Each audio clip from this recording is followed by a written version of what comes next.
네, 한 주 만에 돌아왔습니다. 저번 주에는 제가 리테일 테크에 관해서 소개를 했는데 이번 주는 증권 소식 갖고 오셨죠? 핫한 네. IPO 소식 관련 들고 왔거든요. IPO 저는 사실 한 번도 해본 적이 없는데 제가 그렇게 하라고 했는데 한 번을 안 하시더라고요. 방법을 잘 모르니까 방법을 그렇게 세세하게 설명해 줬는데도 안 하던데. 세세한 건가? 아무튼 조금 더 이번엔 그래서 좀 형석 기자도 할 만큼 그러니까. 제가 좀 더 세세하고 쉽게 네, 설명해 드리려고 준비해 왔습니다. 기대해 보겠습니다. 자, 네. 그러면 바로 소개해 주시죠. 네, IPO를 이번 네. 달 진짜 주목해야 하는데 네. IPO 기업들이 꽤 많아요. 네. 근데 무려 추석 전주죠. 9월 첫째 주에 6곳이 청약에 나섭니다. 그러니까 이번 달 IPO 자체가 대박인 거예요. 근데 또 주목할 기업이 하나 있어요. 어디죠? 이거 좀 들어봤을 것 같은데 요즘 좀 핫한 기업 있지 않아요? IPO 관련해서? IPO 관련해서? 아예 들어본 적 없어요? 얘기해도 돼요? 네. 얘기해도 돼요? 뭐 아는 거 있으면 얘기하세요. 부산 로보틱스. 맞습니다. 네. 이번 달에 두산 로보틱스가 또 대여급 IPO 아니겠습니까?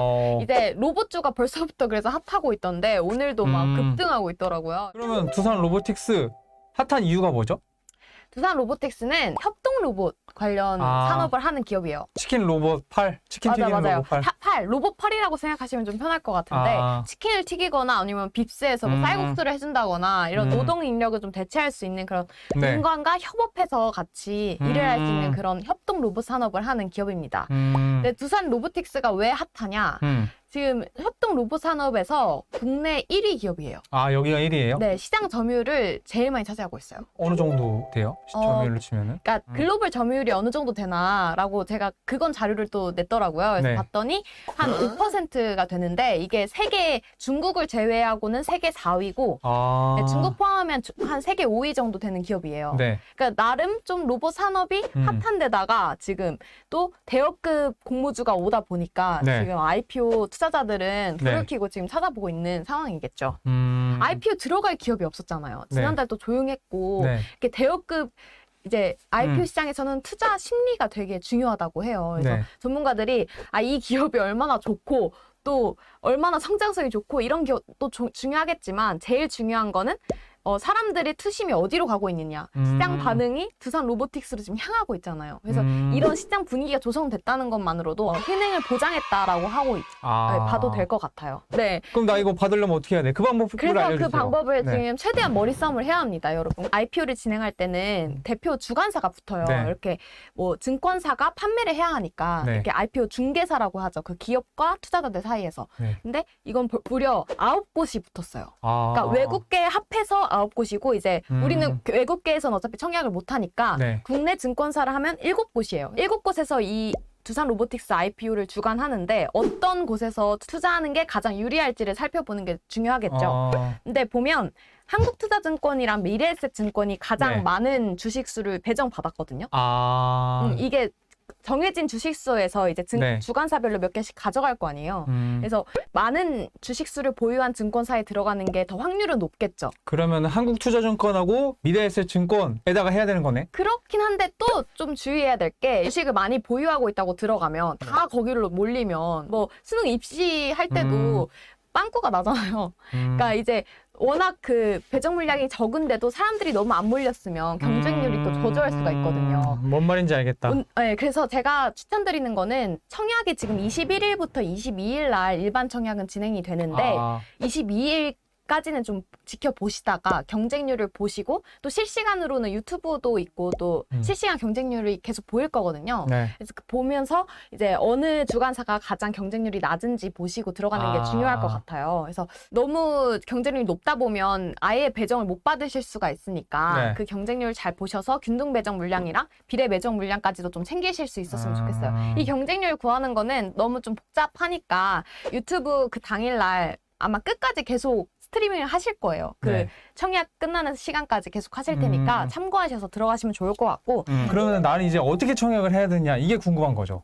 그건 정말 간단해요. MTS를 통해서 청약을 하시면 돼요. 네. MTS 보면 청약란이 있어요. 근데 이게 오프라인 지점에서도 가능하긴 한데 네. 온라인이 훨씬 더 편해요? 수수료가 저렴해요. 그러니까 온라인에서 하실 수 있는 분들은 되도록 MTS에서 하면 좋을 것 같고 그 MTS의 청약란에 보면 공모주 청약이 그 당일에 되면 뜰 거예요. 그래서 그냥 신청만 하시면 됩니다. 그래요? 네, 증거금융 확률이 한 50% 정도 될 건데 네. 그 주간사마다 다르기 때문에 그 조건에 맞춰서 확인해서 미리 넣어놓고 이제 배정받은 수량을 이제 보시면 되죠. 그럼 7곳이니까 내가 7곳 다 나눠서 해도 되겠네? 안 되죠. 한 곳밖에 안 돼요. 아, 그래서 한 되게 곳밖에 안 머리를 돼요? 잘 써야 되는 게 7곳 모두 계좌를 개설해 놓는 게 좋습니다. 그러니까 왜냐면 이게 계좌 개설이 당일날은 또 안 되는 증권사가 있어요. 그래서 그러니까 당일날 되는 증권사도 있는데 전날까지 계좌를 갖고 있어야 되는 그런 증권사가 있기 때문에 되게 그래서 공모주 투자하시면 계좌가 되게 많아져요. 저도 지금 주간사별로 계좌가 다 있습니다. 거의. 그래서 진짜 마음이 있으신 분들은 한 7곳 정도 너무 많아, 내가 근데. 어떻게든 받겠다 하시는 분들 7곳 하시고 이렇게 좀 귀찮다 하시면 미래에셋증권이랑 한투증권 정도 그래요. 하는 게 나을 것 같아요. 맞아, 많은데. 사실 많은 곳이 가장 받을 확률이 높긴 해요. 그럼 두산 로보틱스 말고 또 눈여겨봐야 될 만한 기업은 없어요? 몇 가지 말씀드리자면 밀리에서제 아시죠? 책 기업? 네, 책이긴 한데 네. 전자책 기업 네. 밀리에서제도 사실 지금 투심이 되게 몰리고 있습니다. 그래서 밀리에서제도 사람들한테 인지가 좀 된 기업이고 지난해 사실 코스닥 상장 도전을 했었어요. 네. 근데 이제 고평가 논란도 있고 장세도 너무 안 좋다 보니까 다시 철회를 했었는데 이번에 다시 몸값을 좀 낮춰서 나왔습니다. 얼마예요? 공모가 밴드가 2만 원에서 이제 2만 3천 원으로 설정이 돼 있는데 수요 해제 끝나고 공모가를 이제 확정하겠죠. 근데 이 기업은 사람들이 주목하는 이유가 뭐예요?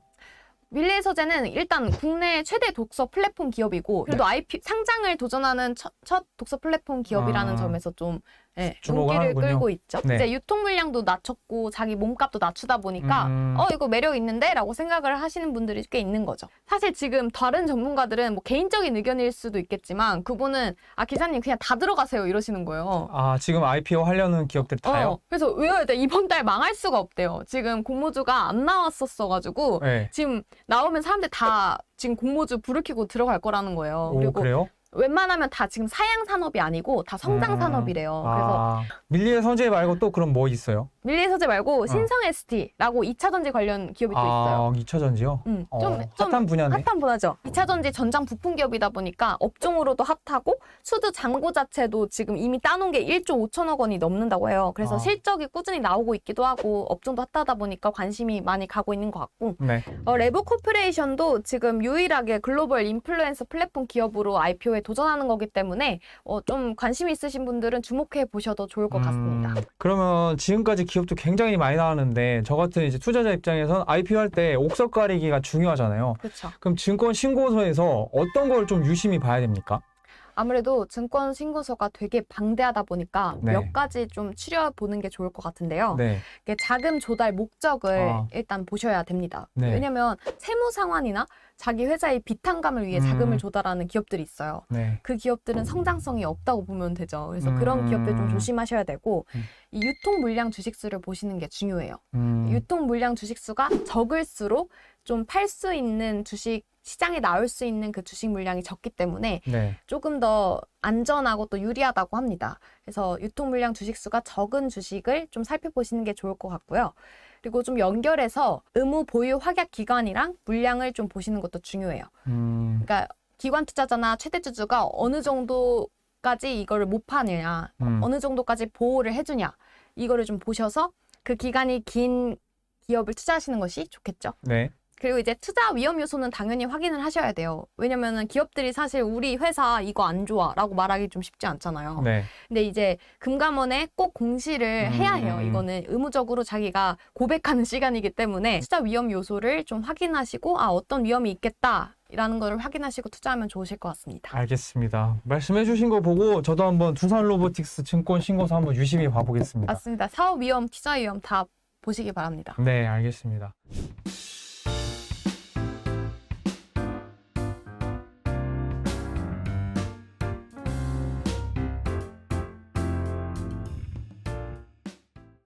이번 주에는 저 같은 투자자를 위한 이 IPO 청약 관련한 소식을 한번 알아봤습니다. 한번 유용하게 쓰일 수 있을 것 같고 다음 주엔 또 제가 재밌는 유통 소식 가져오도록 하겠습니다. 다음 주에 만나요. 안녕.